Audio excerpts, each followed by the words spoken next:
Oops. Okay.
Happy 40th anniversary, NAMI Baltimore. Happy 40th anniversary, NAMI Baltimore.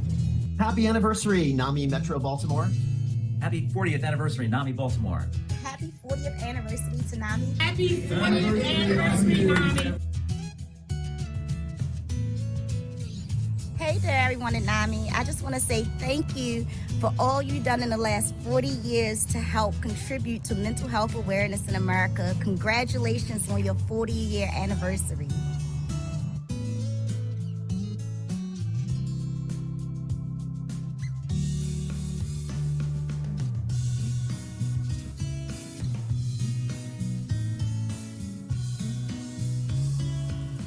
Happy 40th anniversary, NAMI Baltimore. NAMI Metro Baltimore is important to me because it's allowed me to connect with my peers who lived mental health experiences, a unique experience of which I hope to have many more. Happy 40th anniversary, NAMI Baltimore. I learned of NAMI in 2007 when my son presented with mental health issues. They provided me and my entire family with the support and knowledge we needed. Thank you.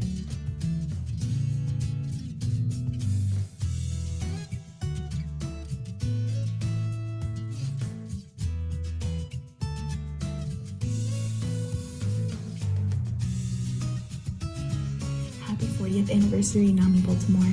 I came to NAMI for Compartiendo Esperanza because it has taught me that mental health isn't talked enough in the Latinx community.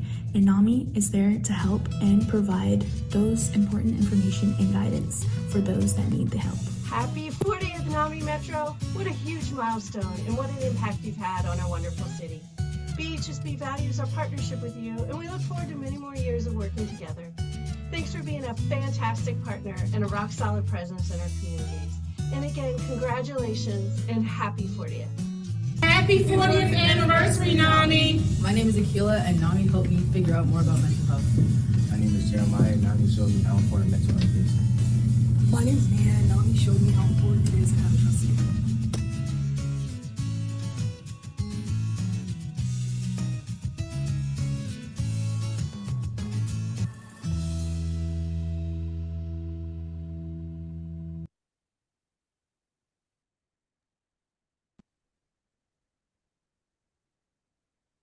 Good afternoon. My name is Toyja Kelly, and I'm honored to serve as the president of the board of directors of NAMI Metropolitan Baltimore. I want to thank you all for joining us as I call this annual meeting to order. Today, we have the distinct honor of not only celebrating the incredible accomplishments of the past year, but also marking a significant milestone in our organization's history, the 40th anniversary of NAMI Metropolitan Baltimore. For 4 decades, NAMI Metro has been a steadfast advocate for mental health, a beacon of hope for countless individuals and families, and a catalyst for change in our community. Over the years, we have witnessed remarkable growth, evolution, and progress, all driven by our unwavering commitment to bridging gaps in mental health care. As we celebrate this 40th anniversary, we also pay tribute to the countless individuals who have been part of this remarkable journey. Our founders, past and present board members, staff, volunteers, supporters, members, and at the very heart of our organization, the peers and their families. It is your dedication, your passion, and your resilience that have carried us through these past 4 decades of service. In 1983, when NAMI Metro Baltimore was founded, the landscape of mental health care looked very different than it does today. Stigma and discrimination often prevented people from seeking help, and the resources available were limited. However, our founders, family members making help for their loved ones, recognized the need for change and took it upon themselves to be the change makers. Over the past years, we have expanded our reach, broadened our programs, and adapted to the evolving needs of our community. We have been at the forefront of advocating for better policies, increased funding, and improved access to mental health services. We have worked tirelessly to educate, support, and empower individuals and families living with mental health conditions. As we look back on these 40 years of service, we also look forward with a sense of purpose and determination. The challenges we face today may be different, but our commitment remains steadfast. Our vision for the future is one where mental health is treated with the same importance as physical health, where stigma is eradicated, and where all individuals have access to quality care and support. Our 40th anniversary serves as a testament to the enduring impact of NAMI Metropolitan Baltimore. It reminds us that change is possible, hope is real, and that together we can make a difference. It is a celebration of our past achievements and a reaffirmation of our dedication to the work that lies ahead. As we gather to reflect on the accomplishments of the past year and celebrate 40 years of service, let us remember that our mission is not just the past, but about the future we're building together. Thank you all for being part of this incredible journey, and let us continue to work hand in hand to bridge the gaps in mental health care and create a brighter, more compassionate future for all. It is my pleasure now to introduce our Executive Director, Carrie Graves. Thank you, Toyja. We appreciate your service as president. As I begin to talk about the past year, I'd be remiss if I didn't take just a moment to reflect on just how far we've come. And, you know, I'm going to go off script just a minute here because I had the pleasure of a couple of weeks ago calling one of our founders, Frances Lentz, and speaking to her about how she started NAMI and sharing with her a little bit of where we are today. And I just wanted to share with you all today how proud she was to hear of how far we've come and of all the work that we continue to do in the community. And so she's still thriving. She's still following what we are doing after all of these years. And we're so grateful to her for what she started here in the Baltimore community. 5 years ago, we joined together to celebrate our 35th anniversary with an event at Center Stage.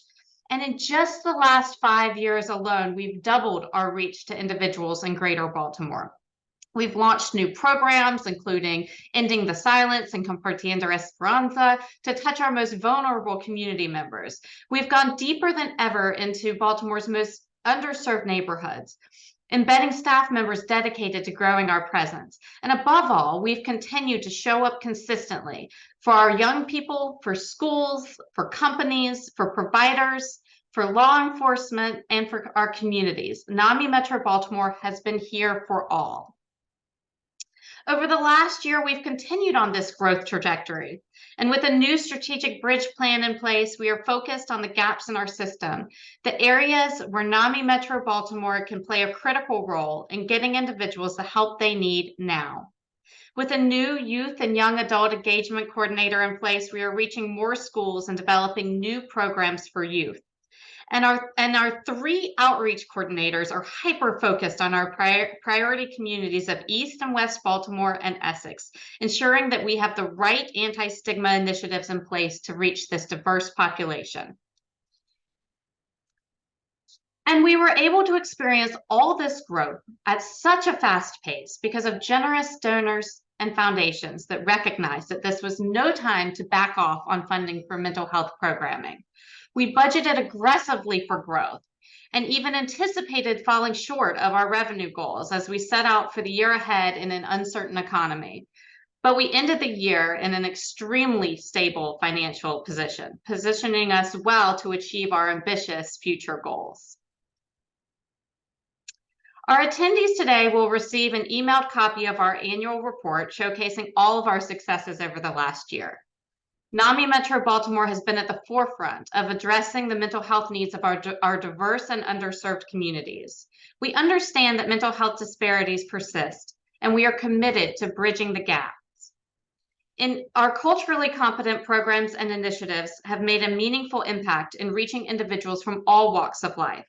So as we uplift our theme for our year, let's shift our focus to our conversation today on the partnerships that will allow us to achieve even greater success.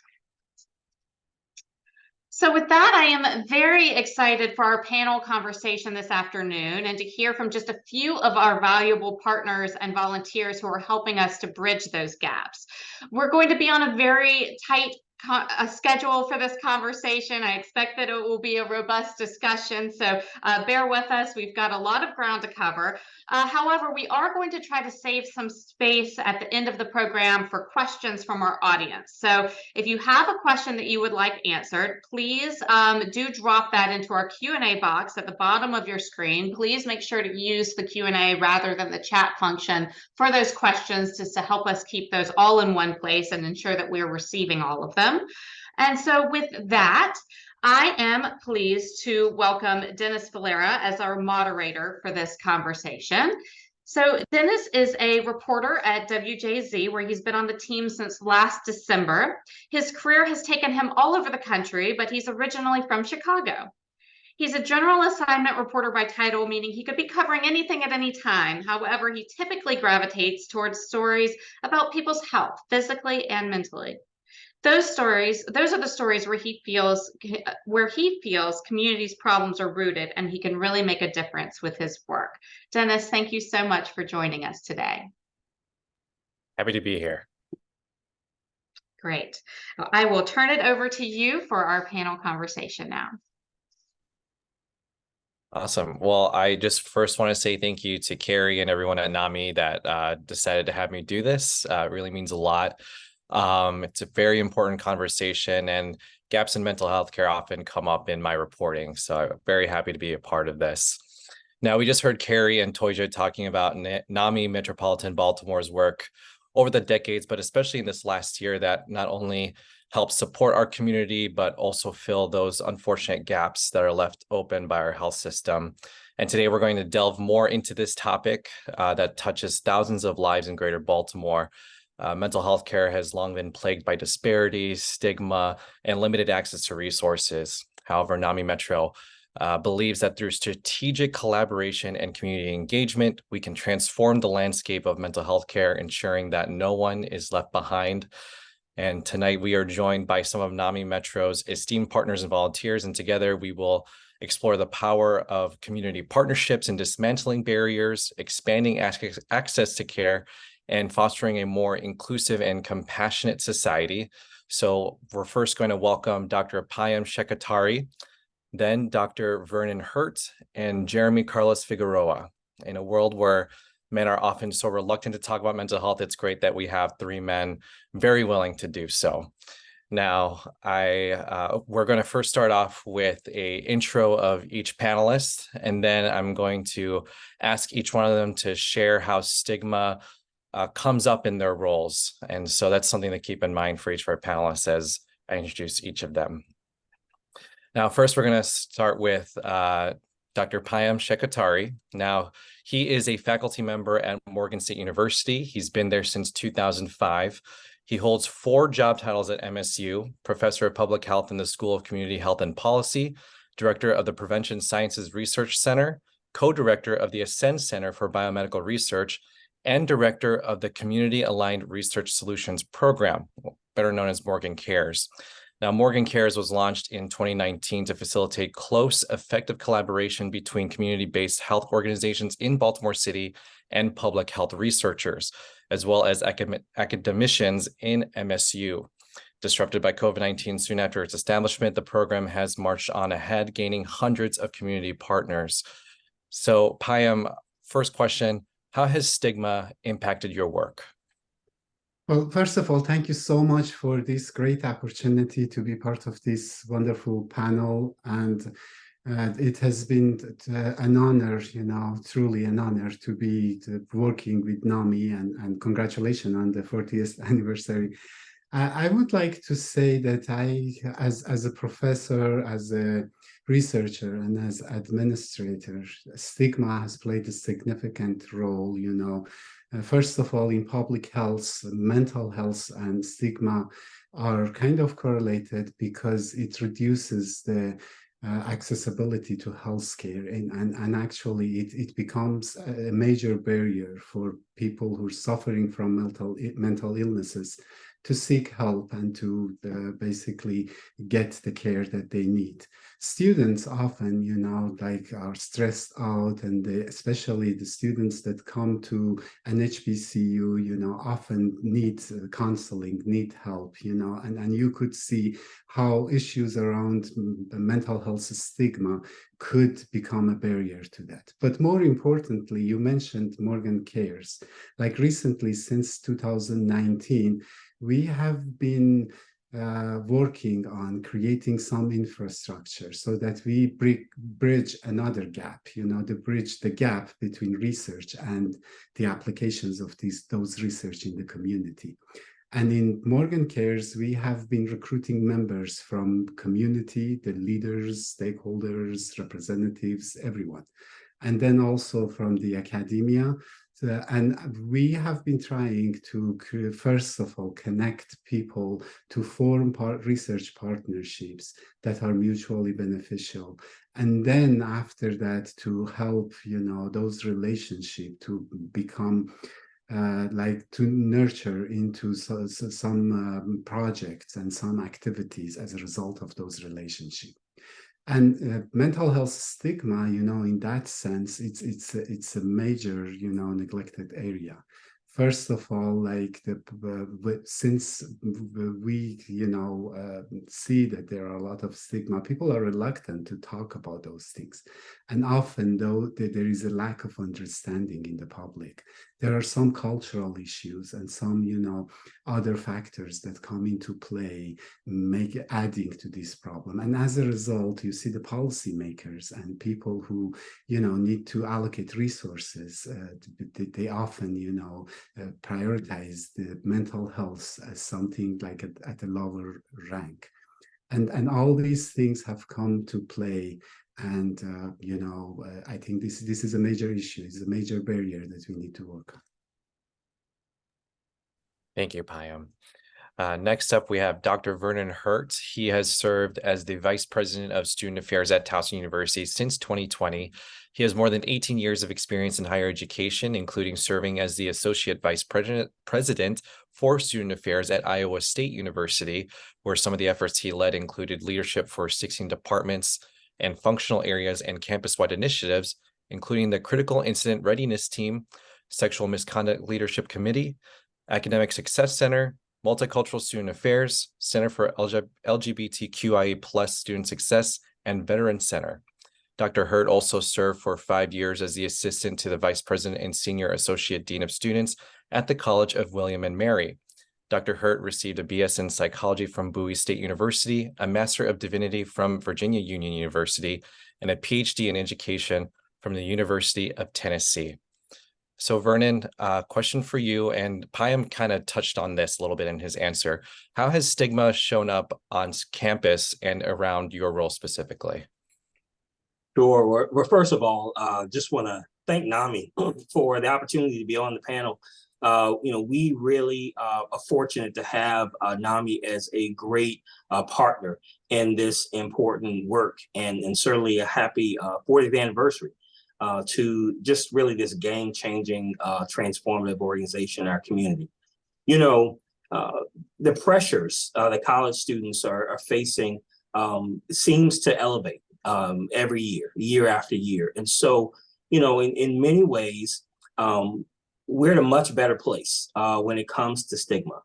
Here at Towson University, we have really worked to intentionally build a culture of well-being and really move the discussion around well-being and health and wellness to move mental health from kind of on the exterior to really centering it.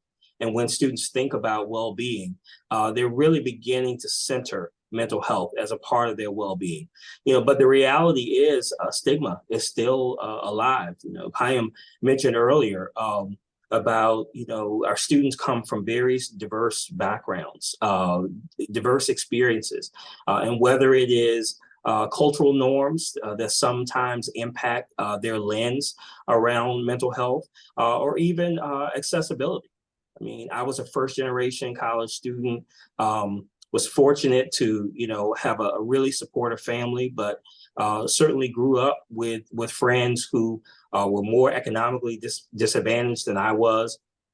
I didn't necessarily have access to a lot of resources. And so even that has a way of creating stigma just rooted in not understanding and not having the access to resources. And so I found it's really important for us as campuses to, one, introduce resources to students very early on, and to introduce this kind of commitment to well-being through a lens of student success. And so, investing in your well-being, utilizing these resources, knowing that you have supports around campus is really a part of being a successful student. And so what we see that does is to remove kind of the othering that I think students sometimes feel, particularly students who may come to campus with significant mental health histories and are reluctant to connect with resources. And then certainly students who this has not been a priority for them for a lot of different reasons. Again, whether it's stigma or whether it's a lack of access to resources.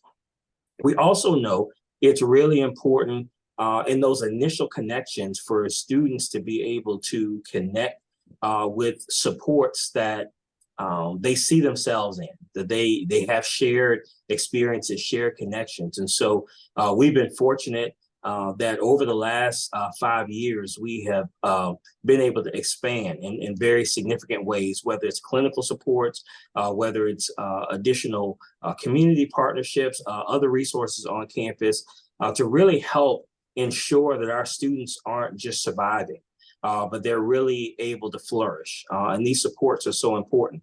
But part of that expansion, as I'll use our counseling center as an example, ensuring that as we are recruiting psychologists, as we're recruiting other mental health professionals as a part of that team, that we're wanting to make sure that we're building a very diverse team, that we have, individuals who are well versed in supporting students from various different racial ethnic backgrounds, international students, students who have LGBTQIA plus identity, some of our student athletes, student veterans, a lot of unique connections between these student populations, but also a lot of uniqueness to their experiences. And we found that that is a really important first step in helping to kind of combat some of that stigma and create a sense of comfort for students to feel as though, hey,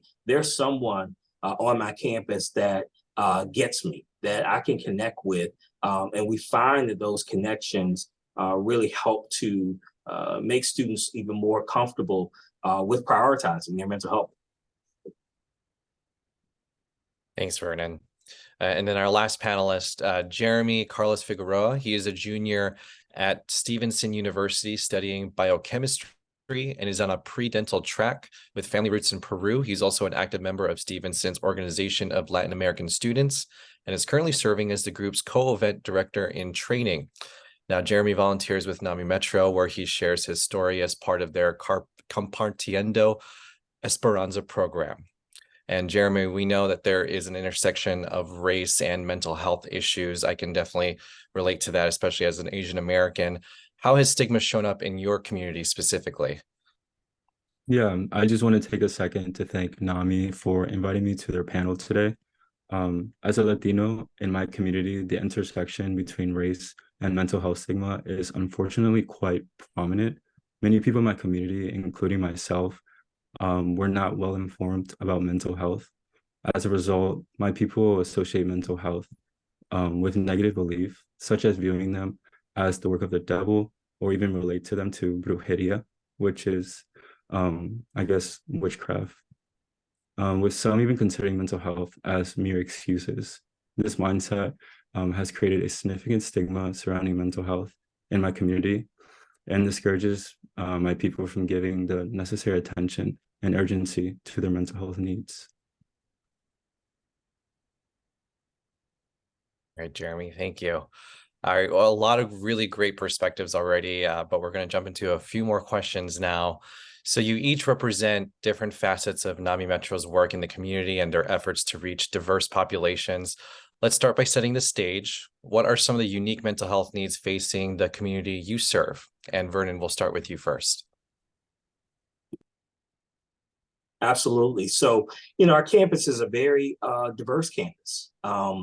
We really pride ourselves in that. And with that comes, really unique needs, unique approaches to be able to connect with students. And so I think, communication and outreach and really being very intentional about that has been key to our strategy.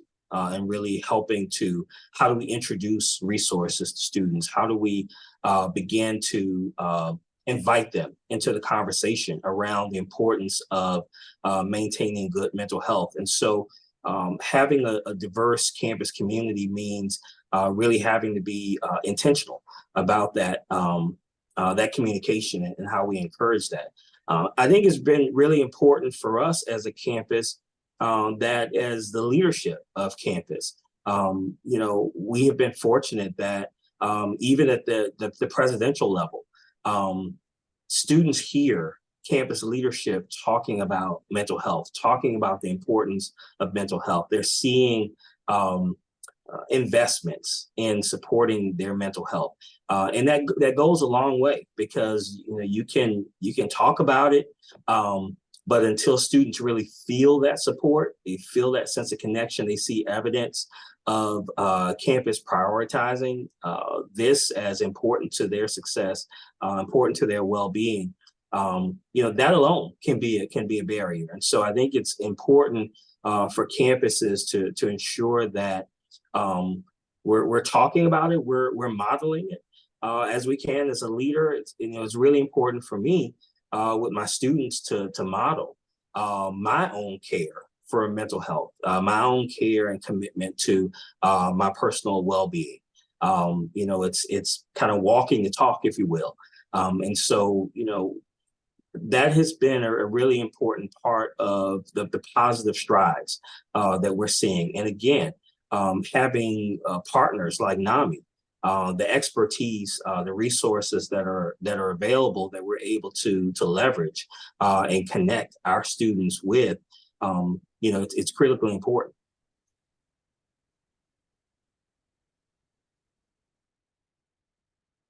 I don't know if Payam or Jeremy had any points to add to that. Sure, I can go next. So this is the needs that I could outline. First of all, is awareness needs. You know, like we really need more community awareness and more campaigns directly aimed toward more community engagement and community mobilization around, you know, addressing some mental health. Often, you know, starts with signs and symptoms and stress and all factors that could be modified at the community level. And if community and family and the institutions within the community are fully equipped with knowledge and awareness and the support, you know, that would be the best place to start.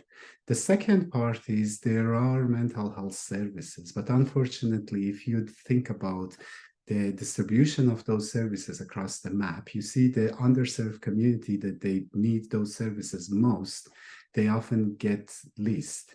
And there are lots of issues about accessibility and also affordability of such care and cultural competency, you know, like of the staff and providers working in those communities.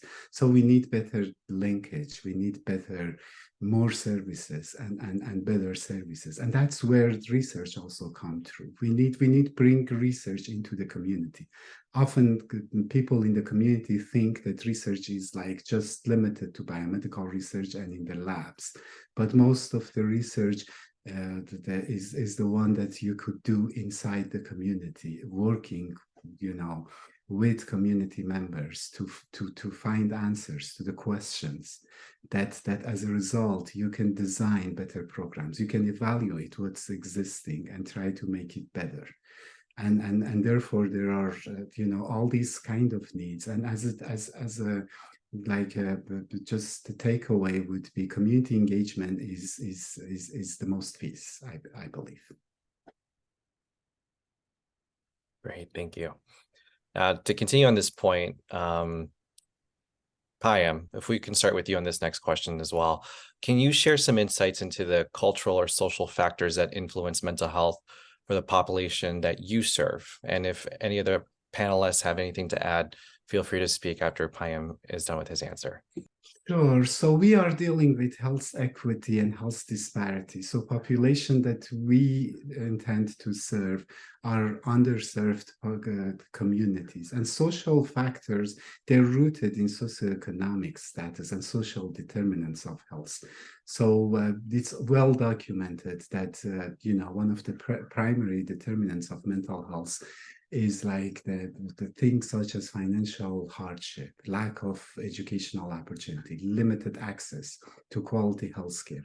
And all of those things could be exacerbated by being at a lower socioeconomic scale.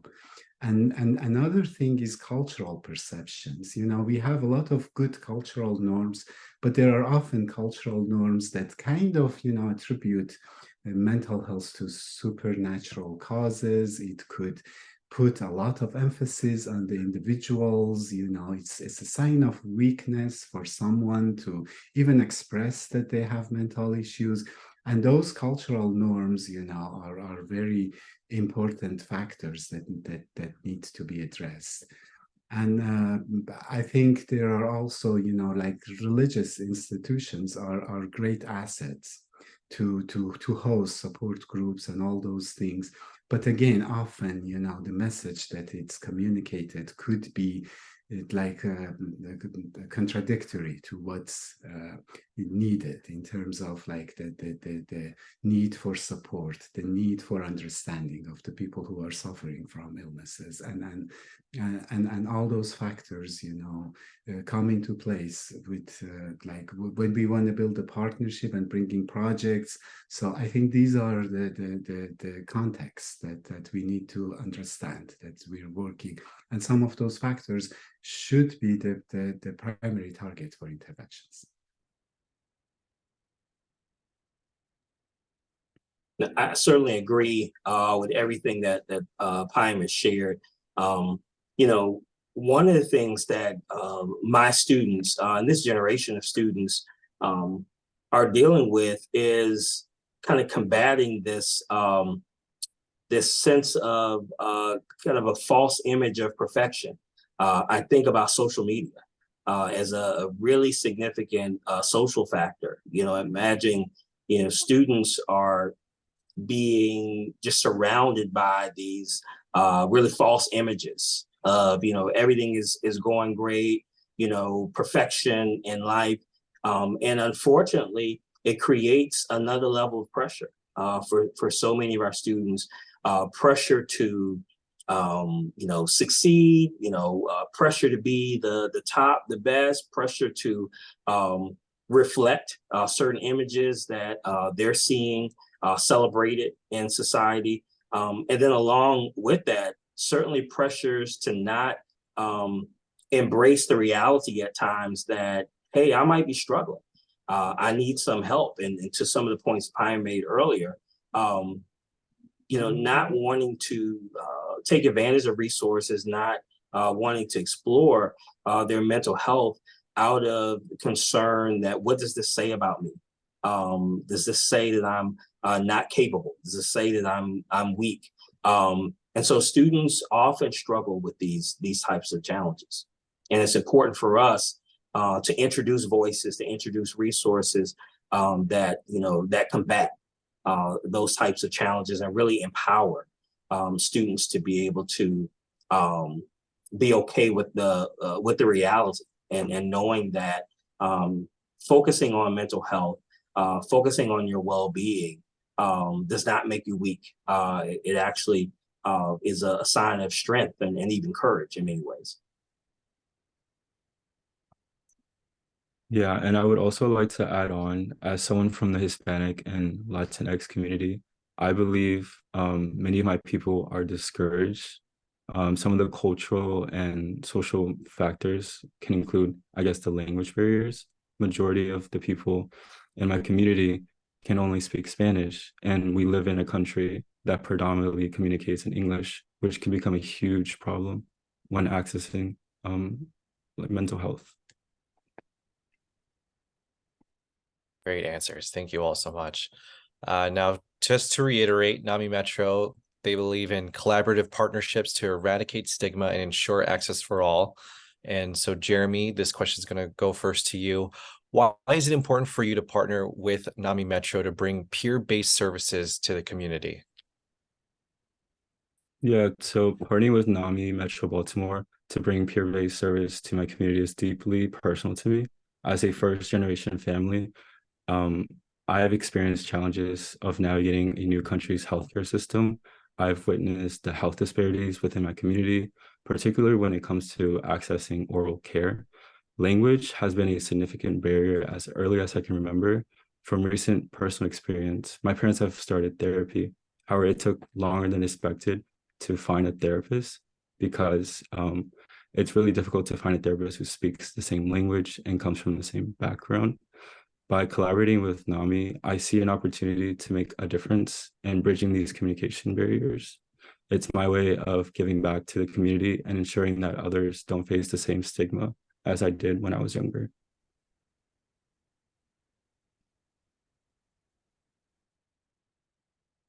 Awesome. Thank you.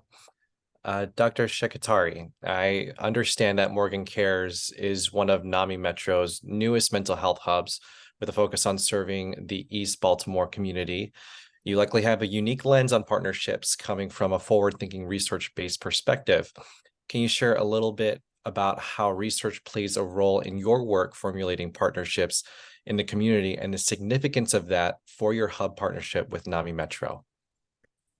Well, thank you. This is an honor to be in this relationship and have that recognition, through NAMI, and actually manifest the kind of research. Like when we say Morgan cares is the acronym for Community Aligned Research Solutions. So that alignment is very important. And I would like to say that the kind of research that we have been contemplating and we have been working on through NAMI is the type of research that brings economic and other benefits to the community. So earlier we talked about the peer based approach or peer-led interventions. That's actually what we most recognize. So one of the type of research that has been the basic to everything that we do is to engage people from the community that have lived experience and they have the level of resilience that they could be mentoring, like in mentoring, have mentorship capacity to reach out to their peers and provide resources. That lived experience is always missing from the research that is produced academically, and that's the kind of bridge that we want to add. We want to bridge. And then in order to do that, there are a couple of steps. Like when we go into the community, we need to find those superheroes. Those peers are not just peers; they're superheroes. Because, imagine like you're living in a situation that it's, impacted with all different kind of social determinants. And now you have managed to stay out of that. You have managed to protect yourself, your family, your loved ones. And now you're stepping up to be the kind of person that provide care and support for your peers. That's the job of a superhero. And then so we need to identify those superheroes along with the community leaders, those who have access to the community local assets. The first thing is to identify those assets. So the community aligned research is based on like the strengths. So what we first wanted to document is what we have. And then based on what we have, then we look at what lacks and what we don't have. And the needs assessment comes next. And after that, it's about evidence-based interventions. So there are a lot of intervention out there, but the reason that, they're not often used is two things. Sometimes those interventions are not fully tested in local context. So we need more implementation and kind of a practice-based evidence to see how they work. The second thing is community often left out. The research is sometimes called like helicopter research. The academicians goes into the community, collect the data and leave the community. So, and that affects the sense of the ownership and affect, that the community don't know that data exists. Therefore, there is no sense of belonging or sense of, ownership to those results. So through building partnership and working on creating those evidence-based intervention, we can actually achieve immediate results, through that dynamic. And then all these things happen through building trust and also creating a feedback loop. Because we may not get it one time. Like there is a partnership on tobacco, it's called CEASE, has been in Baltimore since 2007. And now we're going into like the 6th iteration. The first iteration was far from perfect, but little by little, through building trust and creating those feedback loops, we have been able to now, have a brand name recognition, tools, materials, and a large group of partners, local partners, that they actually are researchers go to other communities and prepare other groups for a similar kind of intervention.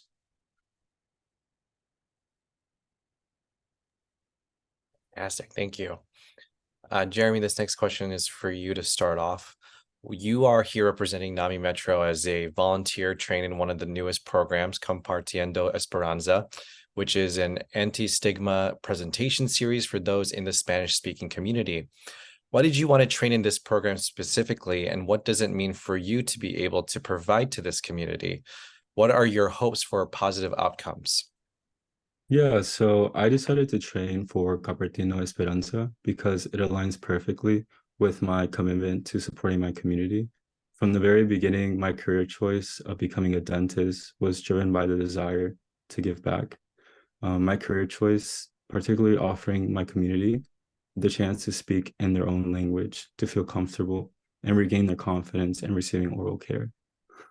I'm passionate about making a significant impact with NAMI, especially because I have personally witnessed how mental health has often viewed as a negative topic in my community. This avoidance to talk about mental health has real consequences, as it can prevent people from speaking and seeking help when they need it the most. My hope is that my involvement is an initiative to serve and inspire many individuals and younger generations of my community. I want to see that it's okay to talk about mental health, and it's a crucial part of an overall well-being. And they shouldn't feel to have some stigma or fear witnessing when speaking about mental health. I'm optimistic that little by little we can help Latinos and Hispanics naturally integrate mental health information into their lives and eliminate the prejudice that surrounds mental health within my community. Fantastic work. Thank you. Vernon, this one's for you.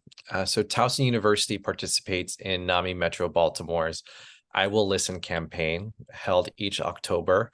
And Towson was awarded NAMI Metro's Student Impact Award for their efforts with the campaign. What are the trends you've seen in student mental health over the past several years? Great question. And I'll start with a positive. We focus a lot on reducing the stigma. And I think we've seen really positive shifts there.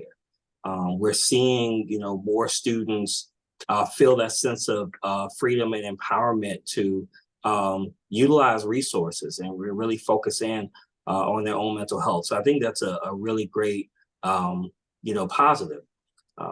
The challenge that comes with that is, certainly resources and, campuses, really focusing in on ensuring that, we have the resources to support the students who are utilizing our mental health services. We're seeing, increases every year in students who are using the counseling center, for example. And so where it's really challenging us is to think about the various different means and supports that students connect with.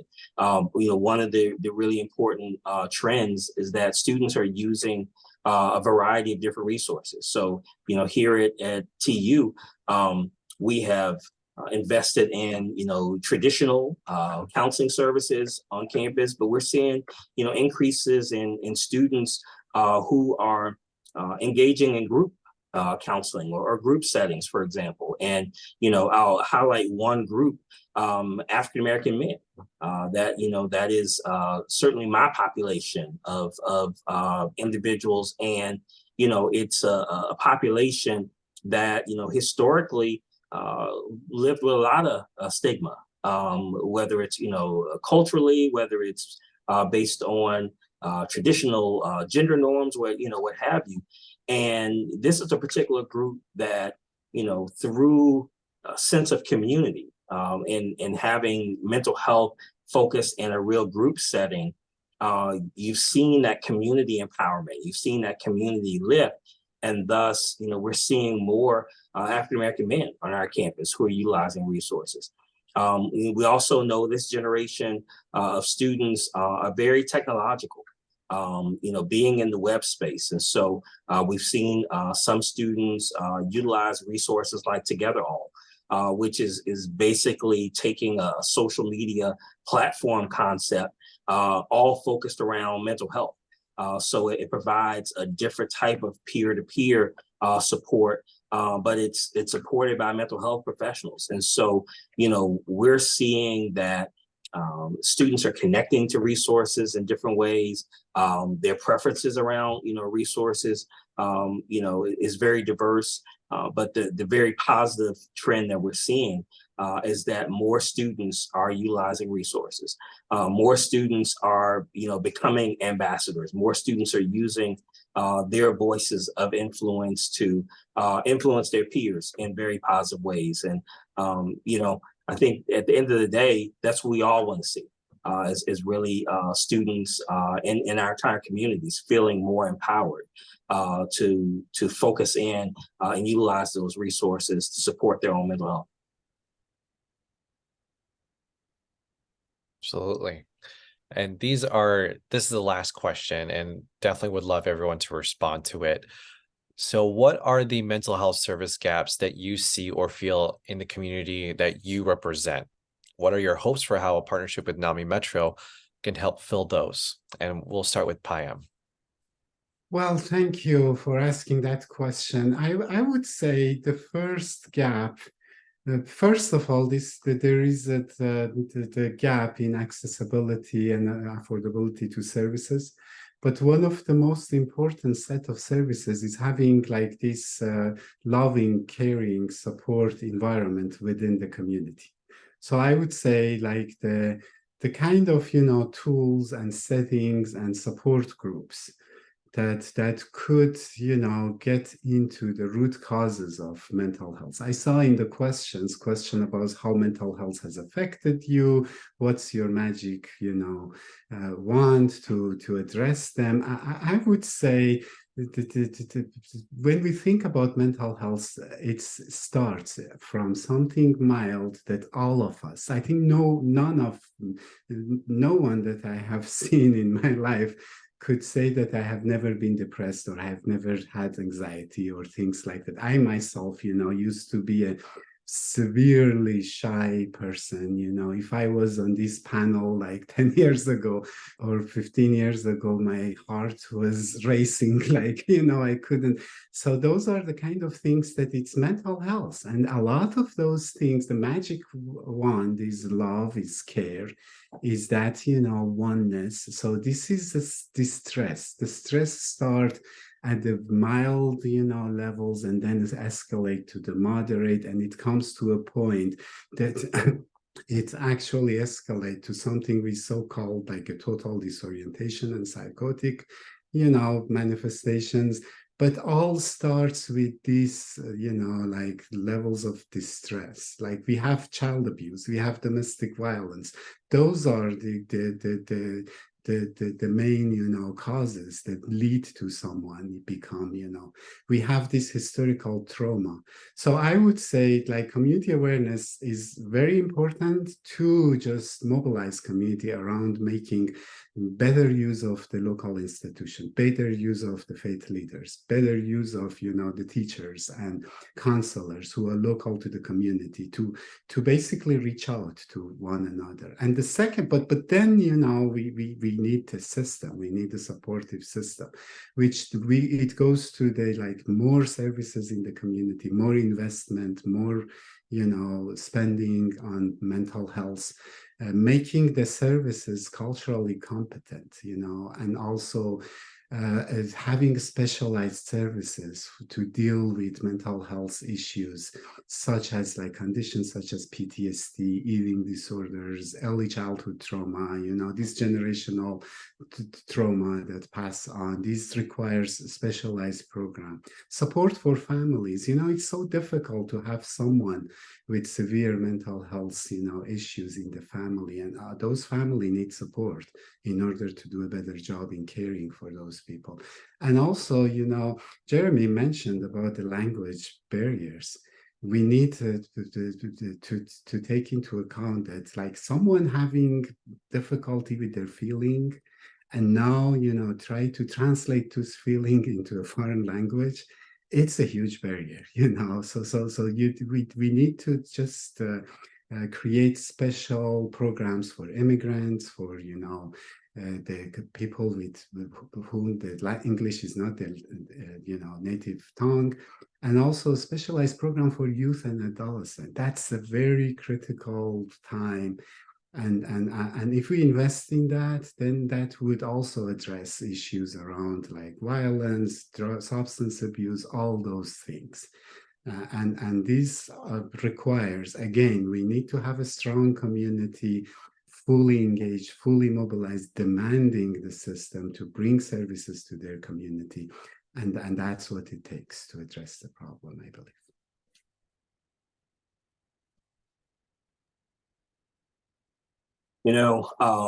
I think some really, really important gaps and areas for us to grow.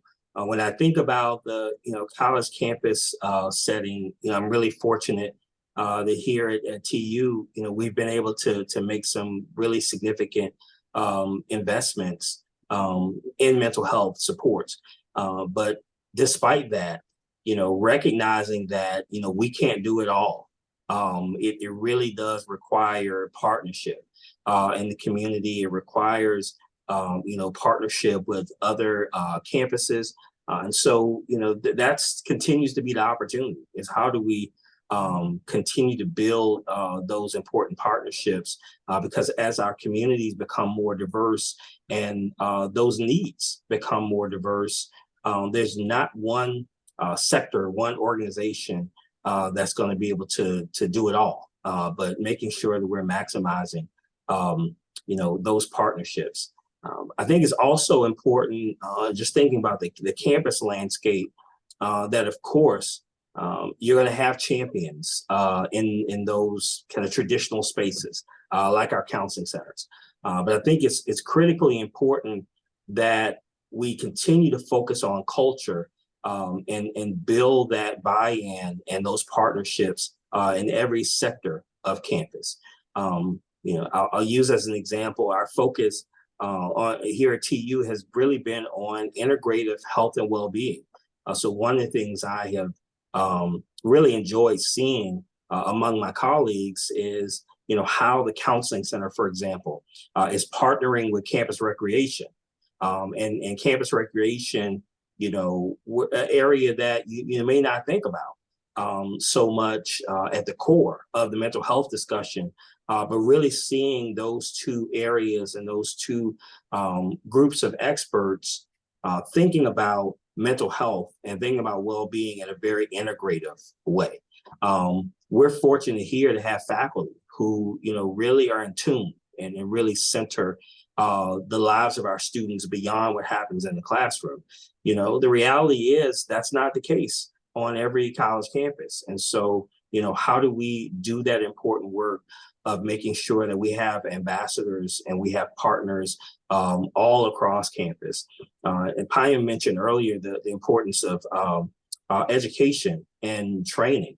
So how are we, doing the efforts like, mental health first aid and providing other educational opportunities for, members of our community, so that, our students, whomever they interact with on campus, there's a good chance that that person is well versed, that they understand resources and they're able to help students make those connections, because you never know. I remember when I was a college student, my favorite staff in the dining halls, or the housekeeping staff within the residence halls, they had just as much influence on my life as my faculty. And so how do we connect with our colleagues in various different spaces to make sure that, we're doing education, we're providing resources to them so that they're better able to, support students and help students get connected to important resources.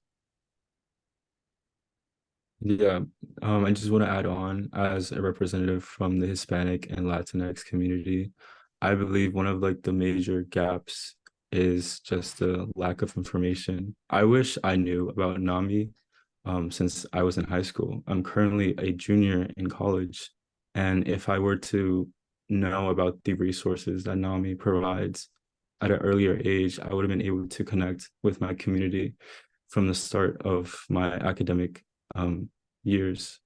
I believe being able to bridge these communication barriers in my community is very important, because it's like how Pam said, it's really hard to just express yourself in a language that isn't yours.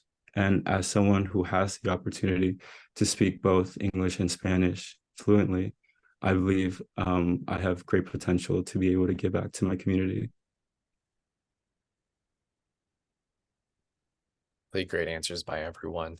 I don't know if that was my last question. I'm not sure exactly how much more time we have for other questions. So I'll throw it to Carrie if there's one that we can sneak in before we turn things away from the panel. Yeah, absolutely. Thanks, Dennis. We are running a little bit up against time, but I do want to try to get in one or two questions before we close out. And I also want to call out some of the chat that's happening, which is very active. A few comments here around giving credit to you all as men coming from a diverse background, all speaking about mental health and how significant and important that is in today's society. So I want to just highlight that and bring that to the surface. And I also want to call out for Jeremy some congratulations in the comments to you, some kudos to you for being, for speaking up for your community at such a young age. So thank you in particular for your words today. So we do have quite a few comments happening in the chat or quite a few questions happening in the Q&A. Dennis, feel free to answer these as well. I know you've done some reporting on mental health and it certainly affects your career. So I would like to address the first one because I think that this is so important. How do you take care of your own mental health while you do the work that you all are doing? Because you're doing so much in your communities, and Jeremy volunteering your time and being a student, and Payam and Vernon, all of the work that you do within your system. So can you talk about your own mental health while you do that work? Sure, I'm happy to share. So, exercise is really important for me. It's my mental disconnect time, and so I prioritize it, and I allow students to see that. I talk about that as being really important to me. But there have been times throughout my career. This is a very weighty position. I've had unfortunate experiences to find a student on my campus who had died by suicide. I deal with a lot of crisis response, and so having that therapy relationship has been really important for me.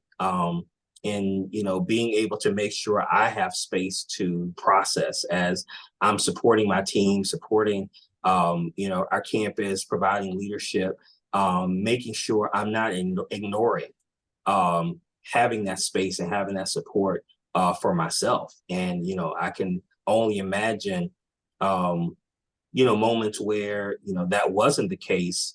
What would have been outcome for me? And so I think it's important, again, that modeling and that transparency as I encourage students to see therapy as a positive. Also saying, and as I'm telling you that, I've seen it as a positive in my own life. And I think that's really important. Thank you. Would anyone else like to share how they... I'll be happy to share. First of all, as Vernon well said, you need to stay healthy. And there is one health, it's not two healths, it's not three healths. Our mental health, our physical health, our social and relational health, and spiritual health, they're all connected. And in order to be healthy, so there are certain things we need to do. We need to have a good diet, exercise, a good sleep schedule, maintaining good relationship, avoiding conflicts. And sometimes, we just see the world, like most of the people, may get to in this mode that see things from an egoic perspective, and then an egoic perspective is what really it makes you selfish. It makes you to get things and be in the attack mode. And that's when, you know, like spirituality and higher thinking would help you to kind of, you know, raise above that and see other perspectives, see yourself as a one self united with other people's self. And when you think that way, the attacks transform into love and care. It would bring in, you know, more relationship. And then surprisingly for me, you know, the more you give, the more you get. And sometimes when you just try very hard to get, you lose more, you know. So those are the kind of things. And bottom line is to avoid stress and manage it, you know, like unnecessary stress, which is the cause of a lot of mental health issues. Thank you. Any of our other panelists want to share how they take care of their own mental health while doing their work? Yes, as a student, a biochemistry major with a minor in entrepreneurship and business development on a pre-dental track and involved with many extracurricular activities at my university, time begins to feel unreal. Something I practice is just being able to, you know, schedule my activities throughout the day and be able to balance my social life and my academic life. And I feel like that's something crucial. And I wish I started sooner on that. I believe, you know, being able to balance between those different lifestyles is a great way to be able to improve on your mental health. Thanks, Jeremy. Dennis, did you have something to add? Just a quick point. I think it's really important to have someone to talk to, whether that's a confidant at work, your mom, a really good friend, spouse, significant other. Just, I think it's really important to have just that dialogue to talk things out with. And that's it. Yeah, absolutely. Thank you all for sharing your personal experiences. I think we'll try to squeeze in one more question here. And I think it's an important one because we touched on it just a little bit in your conversations, but maybe didn't go into it so deeply. And the question is, oftentimes we look at mental illness as an individual's disease. How do we begin to open the conversation to help people understand that mental illness is an issue that can consume entire families if not properly managed? So, you know, and how do we bring awareness to that issue? So does anyone, you know, you all sort of touched on the family and community relationship with mental illness, but does anyone want to talk a little bit further about the family and bringing awareness to mental health overall as a family issue?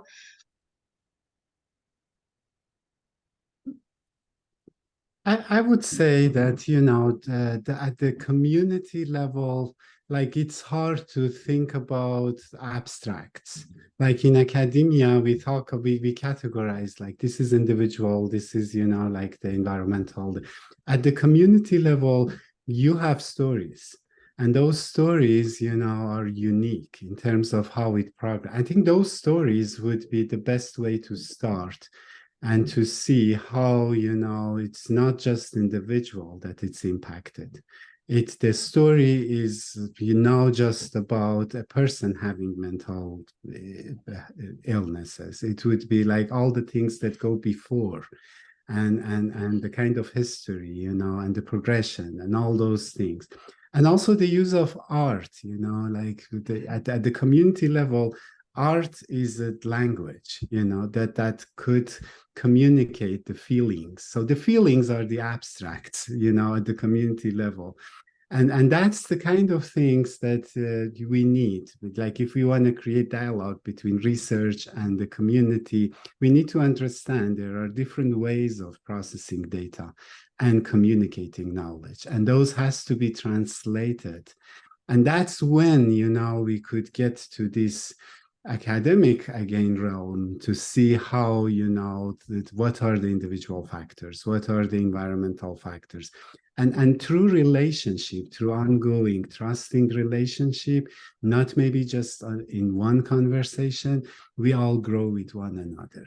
You know, I saw other questions that was about like, how do you partner with the community rather than deciding for them. You know, it's a very good point that the key is in the, again, the relationship and starting from the beginning by asking people's opinion and respecting everyone's knowledge. You know, like if I go into a community that it's not my community with my technical knowledge, I need to respect the knowledge of the community that the community members have, the connections that they have as equal and even superior to my knowledge.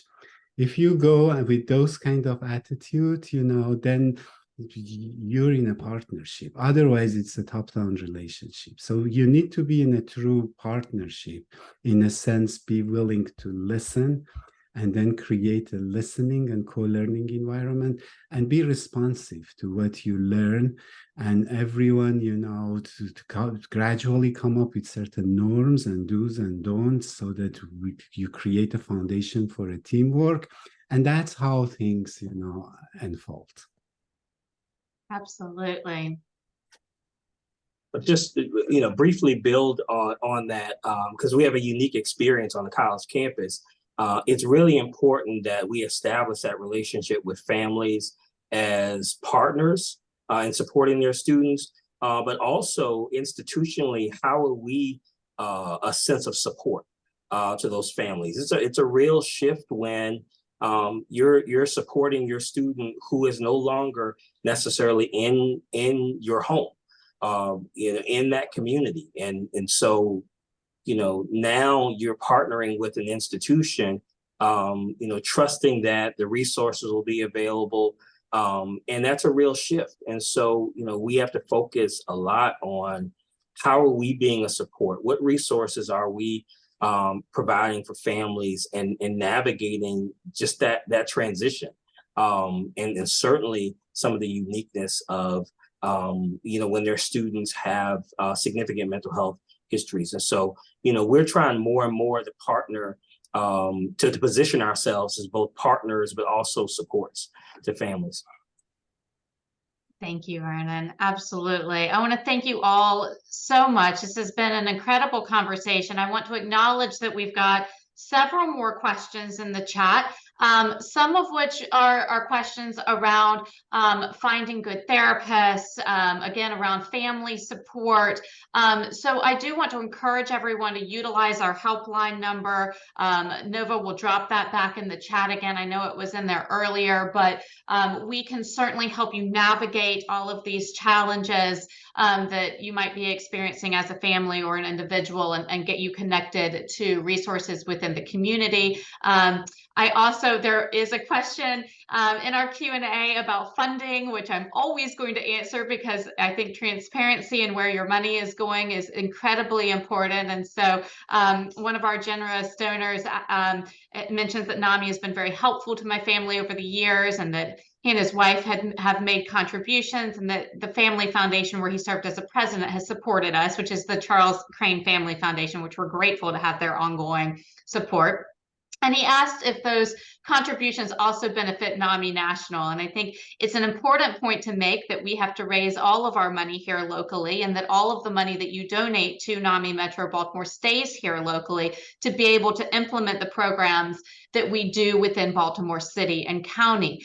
We are one of the largest affiliates of NAMI across the country. And I am going to brag a little bit that we are one of the most innovative affiliates across the country. And so with that, where your dollars are going national, is that we are piloting programs and starting new programs here in our local community that we hope to be able to share with our national office, and then turn those into national programs that can be shared across the country. So while your dollars are staying here local to help us serve our local community, ultimately, we are hoping to leverage that knowledge and the work that we do, and being an innovative affiliate and serving our more diverse communities into work that can be translated across the country. So just know that you are, by supporting us, doing a lot for all, and we appreciate everyone, and we certainly appreciate this panel. So thank you all so much for all you've done in your time today in sharing your personal experiences with mental health. And Dennis, thank you for your time in moderating today's panel.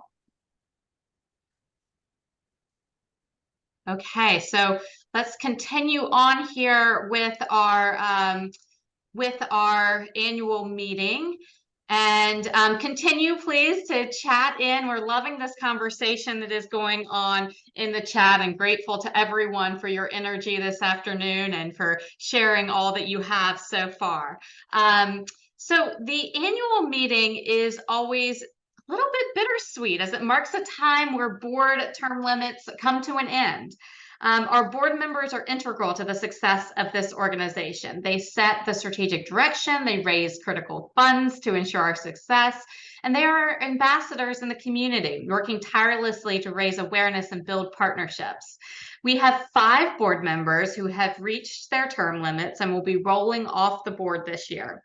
I would like to recognize and thank Carol Miller and Michael Rittmiller for their 6 years of service on the board, and Julia Verdi and Danny Mollick for their 3 years of service. I would also like to recognize Glendora Hughes, who has been serving in the ex officio role for the last year after her presidency and has served, I believe it's 7 years on the board as well. Thank you all for your dedication to NAMI Metro. And I am so proud to welcome our new board members who will carry their legacy forward. This year, the Board Development Committee recommended to the membership the election of 5 outstanding candidates for service to the Board of Directors.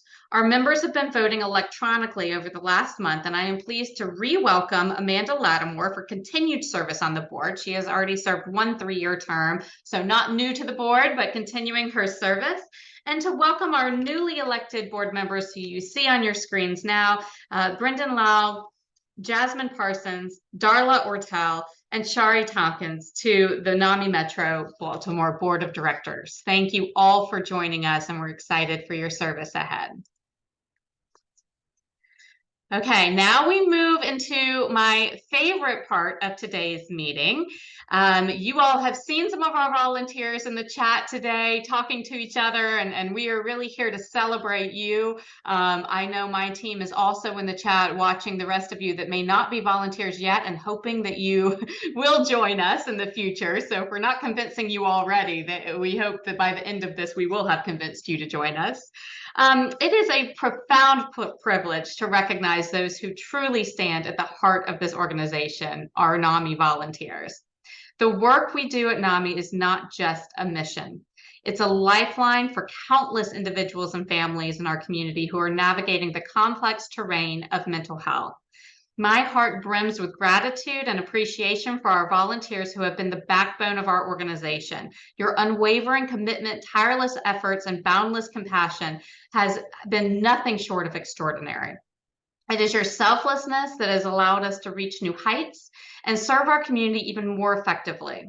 Your willingness to go above and beyond to attend support groups, to educate and advocate and create safe spaces for those facing mental health challenges has been nothing short of inspiring. Your impact has rippled through the lives of countless individuals, fostering resilience, hope, and recovery.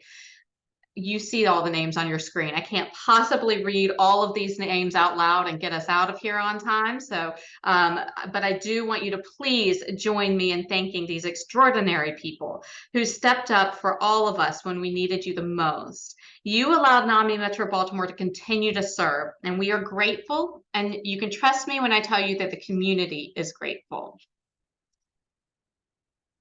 This year, NAMI Metro Baltimore had 195 volunteers give over 3,461 hours of their time. As we look ahead, we recognize that our work is far from over. There's much more to be done, and your continued support is vital. You are the embodiment of our mission, and your commitment is a testament to the power of community and compassion. Thank you all so much. Each year, we take time at the annual meeting to recognize a few individuals and groups who do outstanding work in the community. We seek nominations from the community to determine our awards. With that, I would like to share a video which features last year's award recipients.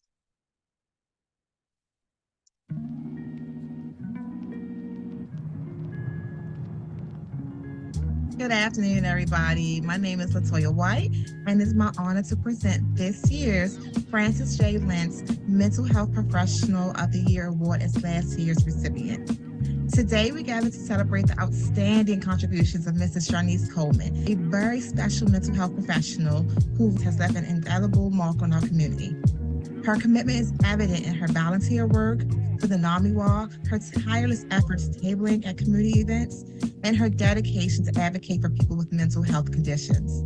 Tonight, we proudly pass the torch to Sharnice. Thank you for giving so much of yourself, your time, and your talent to improve the welfare of our community, and congratulations. Good afternoon, everyone. I am Monica Guerrero Vasquez, and it is my absolute pleasure to speak before you today as the proud recipient of last year's Marcia G. Pines Lifetime Advocacy and Service Award.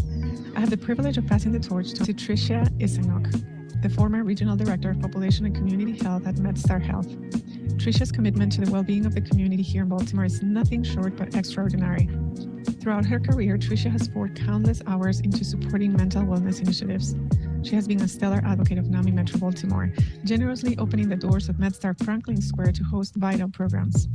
Her deliberate inclusion of us in crucial community meetings during her tenure demonstrated her unwavering dedication to our cause. Even in retirement, Tricia remains a beacon of service to the community with a continued focus on health and wellness. Tricia, your tireless efforts have left a mark on the lives of countless individuals. You are a shining example of the positive impact one person can have on an entire community. Congratulations on being this year's recipient of the Marcia G. Pines Lifetime Advocacy and Service Award. Thank you. Good afternoon, everyone. I'm Lisa Levy, and as one of the proud recipients of last year's Royal Riddick Outstanding Volunteer Awards, I am thrilled to announce 2 volunteers who have made an incredible impact at NAMI Baltimore over the last year and have been named as this year's 2023 Royal Riddick Outstanding Volunteer Awardees. The first recipient is Bev Michaud. Bev has been a volunteer with NAMI Metro for almost 10 years and has shined as a NAMI In Our Own Voice presenter who, on almost a weekly basis, shares her mental health journey at the Franklin Square Medical Center's inpatient psychiatric unit to inspire hope that living well with a mental health condition is possible. Through her vulnerability and openness, she forges a new narrative for people impacted by mental health conditions. Bev's loyalty, her perseverance, and the way she lights up a room, just a few reasons why Bev is truly deserving of this award. Bev, thank you for all you do. Our next recipient of the 2023 Royal Riddick Outstanding Volunteer Award is Ryan Williams. Ryan started volunteering with NAMI in 2010 in Northern Virginia, and we're so grateful he's made his way to NAMI Baltimore. He's been a key part of launching our stigma-free workplace presentations and has shared his mental health journey with hundreds of employees in Baltimore to create more mentally healthy work cultures. An unwavering inspiration of hope and resilience, Ryan has also represented NAMI Baltimore on the news, shedding light on the impact of urban trauma and igniting a much-needed conversation. He's also a trained family-to-family teacher, ready to help people who care for someone with a mental health condition learn the tools, resources, and techniques that will aid them along their journeys. Ryan, your dedication and compassion are admirable, and we are honored to present you with the Royal Riddick Outstanding Volunteer Award. Congratulations, Ryan and Bev. Hi, everyone. My name is Jordan Damon, and I am last year's recipient of the notable NAMI Metro Baltimore Newcomer Award. I am very excited to present this award to a couple of new volunteers who have been incredibly involved since they started with NAMI Metro Baltimore.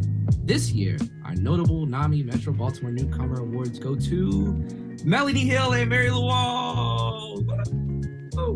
Melanie's commitment to ending the stigma around mental health in Baltimore is exceptional. She shares her journey with pride to uplift others and has helped many people in Baltimore, along with their own mental health journeys as a NAMI peer-to-peer teacher, In Our Own Voice presenter, and, just like me, ending the silence presenter. In each of these roles, she has spoken with community members across Baltimore about mental health. Mary has also shined over the past year and has been a major advocate for mental health awareness and a voice to many who are unable to speak up for themselves. From sharing her story on the 988 sponsor panel during the Maryland legislative session, to regularly doing outreach and leading the NAMI Baltimore Young Adult Support Group, to name just a few of her contributions. She has pushed herself outside of her comfort zone to educate and encourage others to learn more about the importance of mental health. Congratulations, Melanie and Mary, on being the recipients of our notable NAMI Baltimore Newcomer Awards. And thank you for all that you do to uplift our community. I am passing the torch unto you. Hello, everyone. My name is Jamie Clark. I'm the Senior Director of Programs at NAMI Metro Baltimore. Each year, our Outstanding CIT Officer of the Year awards go to officers who have shown a deep commitment to approaching mental health-related calls with compassion and empathy. I am pleased to announce that our Baltimore City Outstanding CIT Officer of the Year award goes to Officer Angel Villaronga. Other officers often call on him to assist with behavioral health and mental health crisis calls. His relentless efforts to connect individuals with community-based and professional supports are pivotal in helping people get access to care. He recognizes that not just the individual living with a mental health condition needs support, but their family members and loved ones do as well. His exceptional display of compassion ensures that we are safeguarding the dignity and civil rights of those in crisis. Thank you so much, Officer Villaronga, for the work that you do in Baltimore City. Next, I am honored to announce that our Baltimore County Outstanding CIT Officer of the Year award goes to Officer Ashley Scott. Officer Scott was assigned to the Mobile Crisis Team in Baltimore County in 2018, responding to behavioral health-related crises alongside mental health clinicians with professionalism and kindness. She volunteers for extra shifts and is consistently at the top of the team for numbers of responses and emergency petition diversions on a monthly and annual basis. As of August, Officer Scott has responded to 193 calls for service for people in crisis, making her a leader in bringing mental health intervention to Baltimore County. For these reasons, we thank Officer Ashley Scott for her work to change how law enforcement approaches mental health crises. Thank you and congratulations.